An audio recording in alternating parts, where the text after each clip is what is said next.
This is Geometry Lesson 1-4. Our topic is measuring angles. The objective for this lesson is to find and compare measures of angles. So let's get into talking about some defined terms. Okay. Anything where there's a box, you need to fill it in. An angle is formed by two rays with the same endpoint.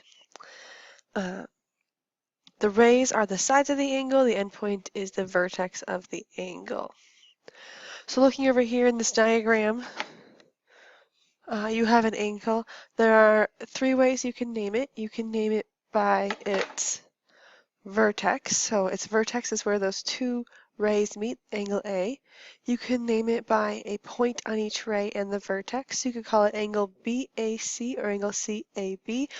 Notice that that vertex is the middle letter. That has to be true.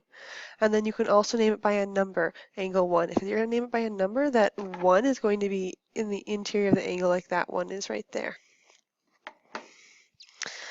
Now, like I said earlier, when naming angles using the 3 points, the vertex must go in the middle of those 3 letters like it did for angle when we named it angle BAC or angle CAB.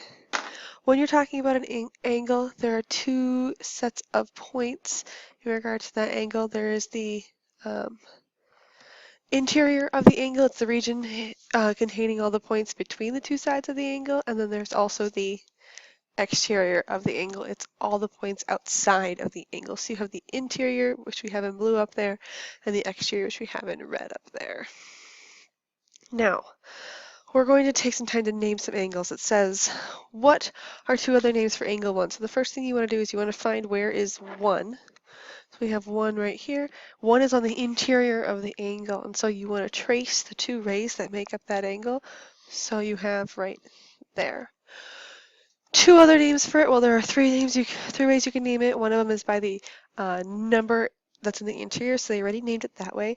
The other way you can name it, another way you can name it is by its vertex. So the vertex is where those two rays meet. If you follow that back, you have an M there. But because of what's going on in this picture, there's a lot of different angles happening there at M.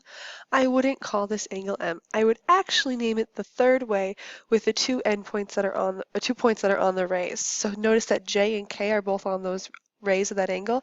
So you would start with one of those, so maybe we start with J, and then we say the vertex M, and then we say the other point K.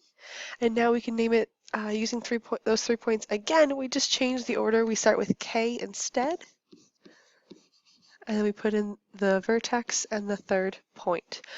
I want you to pause the video and try to come up with two other names for angle KML that are specific in this picture and will communicate to me that you know or which angles you were talking about.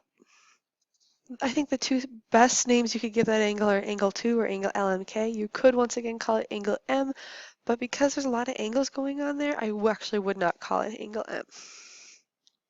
All right, so you've talked about this before. There are different types of angles. There are 4 kinds. Our most basic one is one of ours is an acute angle. An acute angle is an angle whose measures between 0 and 90. Then we have a right angle. A right angle, the measure is 90 degrees. We have an obtuse angle. An obtuse angle is greater than 90 but less than 180. And then we have a straight angle, and a straight angle is 180 degrees. And so you're going to be asked to be able to find the measure of angles when you're given a diagram like this. This is a protractor. There's a bunch of different rays drawn on there. And so we're going to try and figure out how we're going to classify these angles and figure out their measures. So the first one is the measure of angle LKN. So we start by finding those 3 points, LK and N. So here's L. I'm going to trace L to K. And I'm going to go from K to N. So we're talking about this large angle there. Now, the way that you want to do this is if one of those rays, one of those sides of that angle, are horizontal, like going this direction, such as that KN, you're going to count the zeros going from there. So if you notice, if you look over at point N, it says 180 and it says 0.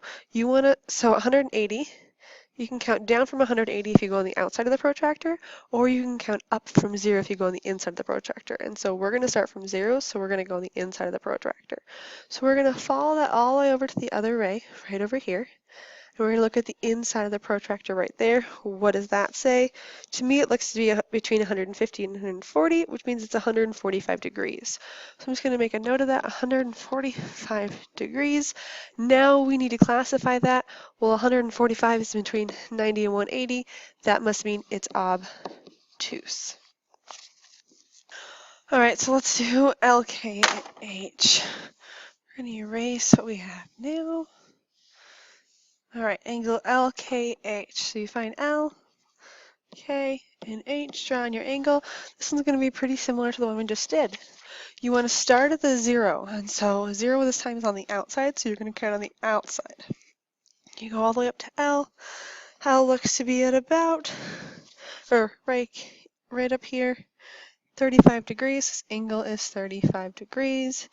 It's less than 90 degrees, but greater than 0. We have an acute angle. Those are your basic ways to find the measure of an angle using a protractor, but sometimes they can get a little more tricky, like this one, angle JKL. So we find J, draw to K, draw to L. This angle is kind of floating in the protractor, and so when you have one like this that isn't back at those horizontal lines at the 0 and the zeros or the 180s, what you do is you actually have to pick. Are you going to count on the inside or the outside? And so maybe I'm going to pick on the outside. On the outside, right here is at 90 degrees, and over here is all the way at 35 degrees. And so what you want to do is you're actually going to find the difference between those. You're going to take the bigger number, 90, minus 35, and you get 55 degrees. That means that this angle is 55 degrees. Now you could do the same thing if you did it on the inside. On the inside, you can see that J is at 90, and you can see that this ray over here is at 145. You would just do 145 minus 90. It gets you the same thing, as long as both of your numbers are either both from the outside or both from the inside. And so this angle is 55. 55 is between 0 and 90. It's acute. I want you to pause the video now and find the measure of the next 3 angles and classify them as well. When you're done, you can press play to check. All right, check your answers with mine. I got HKN to be 180. It's a straight angle. Angle JKN is 90 degrees. It's a right angle. And angle MKH is 145 degrees, and it's an obtuse angle.